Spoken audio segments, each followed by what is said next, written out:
গরম ভাতে জিভে জল আনা এমন লোভনীয় ভর্তা যদি থাকে, তাহলে এই এক পদ দিয়ে কিন্তু থালার পুরো ভাতটা খাওয়া হয়ে যায়। হ্যাঁ বন্ধুরা, আজ আমি তৈরি করেছি মিষ্টি কুমড়োর ভর্তা। আর এটা এতটাই টেস্টি, এতটাই খেতে ভালো যে একটি পদ দিয়ে কিন্তু পুরো ভাত খেয়ে নেওয়া যায়। আমার মেয়ে কুমড়ো পছন্দ করে না খেতে, কিন্তু এই ভর্তাটা দিয়েই আর ডাল মাছ কিছু নেয়নি, একটি পদ দিয়ে কিন্তু পুরো ভাত খেয়ে নিয়েছিল। এতটাই নাকি টেস্টি হয়েছে। যাই হোক, এর জন্য দেখো আমি এখানে বেশ অনেকটাই মিষ্টি কুমড়ো নিয়ে নিয়েছি। কুমড়োটা কিন্তু খুব একদম টকটকে লাল আর পাকা আর কি পুরো। তোমার দাদাভাই নিয়ে এসছে এখানে 700-800 মতন ওয়েট তো হবেই, ওজন তো হবেই, আমি আর জিজ্ঞাসা করিনি। তো এটাকে আমি ছোটো ছোটো করে পিস করে কেটে নিয়েছি। এরকমভাবে কেটেছি, একদমও ছোটো না আবার একেবারে অনেক বড়ও না, মোটাও না। এভাবে কেটে নিয়ে খুব ভালো করে আগে ধুয়ে নিয়েছি, কেটে নিয়েও ধুয়েছি আমি। তারপরে কড়াইয়ের মধ্যে আমি কিছুটা সর্ষের তেল দিয়ে দিলাম। ভর্তা মানেই তো সর্ষের তেলেই ভালো লাগে। তো আমি প্রথমে এই কুমড়োগুলোকে অল্প তেলই দিলাম, তার মধ্যে একটুখানি নাড়াচাড়া করে ভেজে নেব, মানে নরম করে নেব আর কি ভেজে। এই ভাজার সময় আমি একটু নুন দিয়ে দেব, নুন দিয়ে ঢেকে দেব। তাহলে একদম বন্ধুরা 10 মিনিটের মধ্যে এই ভর্তাটা তৈরি হয়ে যায়। এই কুমড়োটা ভাজতে কি মানে নরম করতে 4 থেকে 5 মিনিটের মধ্যেই নরম হয়ে যাবে। একটু নুন দিয়ে আমি ঢেকে রাখবো। তারপরে ভর্তাটা দেখবে কত তাড়াতাড়ি করে নরম হয়ে যায় কুমড়োটা। একদম 4 থেকে 5 মিনিটের মধ্যেই কুমড়োটা নরম হয়ে যাবে।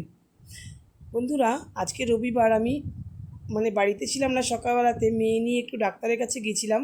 সকাল 7টায় বেরিয়ে আমি ফিরেছি দুপুর 1টার সময়। তাই এত সহজে আমি কি বানাবো এখন সেটাই ভাবছিলাম। আমার ডাল আর মাছ রান্না করা ছিল কালকের। তো আমি ভাবলাম একদম সহজভাবে, রেসিপিও কিছু করা নেই, তো তাই আমি কুমড়োটা দিয়েই একটা ভর্তা বানিয়ে নিলাম। সত্যি বন্ধুরা, আমার মেয়ে তো এই একটা পদ দিয়েই খেয়ে নিল, ডাল মাছ কিচ্ছু পাতে নিল না। এতটাই নাকি লোভনীয় হয়েছে, খেতে ভালো হয়েছে। দেখো বন্ধুরা, একদম কিন্তু কুমড়োটা নরম হয়ে গেছে। মাঝখানে অবশ্য আমি মিনিট 2 পরে একটু নেড়ে দিয়েছিলাম। গ্যাসের আঁচটা কিন্তু কমিয়েই রাখবে ভর্তাটা যখন ঢাকা দিয়ে, মানে কুমড়োটা যখন ঢাকা দিয়ে রাখবে। তারপরে আমি কুমড়োটা নামিয়ে কড়াইতে আবার দেখো তেল গরম করতে দিলাম, অল্প একটু তেল দিয়ে দিলাম, সর্ষের তেল দিয়ে আমি 2টো শুকনো লঙ্কা প্রথমে ভেজে নিচ্ছি। এটা বানানো খুবই সহজ, যারা মানে সেরকমভাবে বানাওনি তারা দেখে নাও একবার ভালো করে। আর একদম অল্প সময়, অন্যান্য ভর্তার চাইতেও একদম অল্প সময় কিন্তু এই ভর্তাটা তৈরি হয়ে যায়। আমি 2টো লঙ্কা দিয়েছি বন্ধুরা, এটা একটু ঝাল ঝাল হলে বেশি ভালো হয়, কারণ মিষ্টি কুমড়ো যেহেতু মিষ্টি মিষ্টি, তো আমার একটু লঙ্কা খেতে একটু মানে ঝালের প্রবলেম আছে বলে আমি অল্প লঙ্কাটা দিলাম। তো এবার আমি দেখো 5-6 কোয়া রসুন নিয়েছি, রসুনটাকেও কিন্তু এরকম লাল লাল করে ভেজে নিয়েছি। অবশ্যই কিন্তু গ্যাসের আঁচটা কমিয়ে করবে, তাহলে রসুনটা নরম হবে। এবার এই তেলের মধ্যে, এই তেলেই হয়ে যাবে, আমি এখানে একদম অল্প একটু কালো জিরে ফোড়ন দিয়ে দিলাম। কালো জিরেটা ফোড়ন দিয়ে এখানে আমি একটা মানে 2টো পেঁয়াজ নিয়েছি, একটা পেঁয়াজ আমি এরকম কুচিয়ে তেলের সঙ্গে নেড়ে খুব ভালো করে ভেজে নেব লাল লাল করে। আর একটা পেঁয়াজ আমি মানে কুচিয়ে রেখে দিয়েছি, ওটা পরে ব্যবহার করব। এই পেঁয়াজটা দেখো একদম কিন্তু লাল লাল করে আমার ভাজা হয়ে গেছে।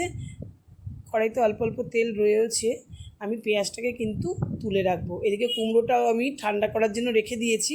একদম 10 মিনিটে বন্ধুরা তৈরি হয়ে যায়। তোমরা একবার করে দেখো, যদি কারোর কখনো তাড়াহুড়ো থাকে তাহলে কিন্তু এই একটি লোভনীয় রান্না কিন্তু অনেক কম সময় তৈরি করে নিতে পারবে। একটি পদ দিয়ে কিন্তু অনেকটা ভাত খাওয়া হয়ে যাবে। আমি মানে বলে দিলাম তোমাদেরকে, এরকমভাবে তৈরি করে নিও। কুমড়োটা দেখো, কুমড়োটা ঠান্ডা হয়ে গেছে। আর এখানে রসুনটাও আমি থেতলে নিলাম, হাত দিয়ে চটকে নিলাম। আর লঙ্কাটাও ভেঙে নিচ্ছি, লঙ্কাটা গুঁড়ো গুঁড়ো করে নিলাম। আর ওইদিকে পেঁয়াজটা তো ভেজে নিয়েছি, পেঁয়াজটা তো ভালো করে ভাজা রয়েছে। এবার আমি কুমড়োটাকে হাত দিয়ে খুব ভালো করে নরম করে নেব। যেরকমভাবে আমরা আলু মাখি, আলু সেদ্ধ মাখি, সেরকমভাবেই একদম পেস্ট মানে নরম করে নেব হাত দিয়ে। কুমড়োটা দেখো হয়ে গেছে।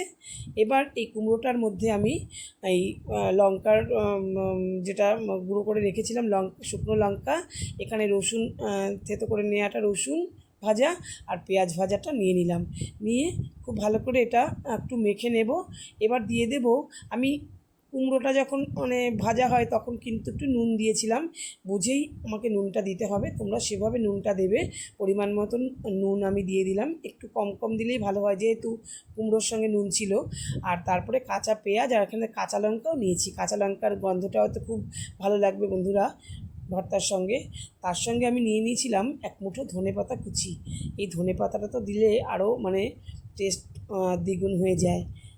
একদম এরকমভাবে মিশিয়ে খুব ভালো করে মেখে নিলাম, নিয়ে এবার কিন্তু এর সঙ্গে কাঁচা তেল দিতে হবে ভর্তাতে, যেটা না দিলে ভর্তার যে কাঁচা তেলের গন্ধ, এই কাঁচা তেলটা না দিলে কিন্তু সেই টেস্টটা পাওয়া যাবে না।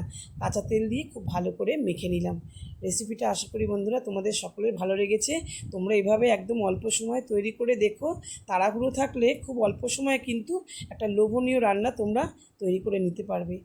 সকলকে ধন্যবাদ আমার ভিডিও দেখার জন্য। তোমাদের সকলকে অনেক অনেক শুভেচ্ছা ও ভালোবাসা জানাই। আজ এখানেই আসি, দেখা হবে পরের ভিডিওতে। ধন্যবাদ সকলকে।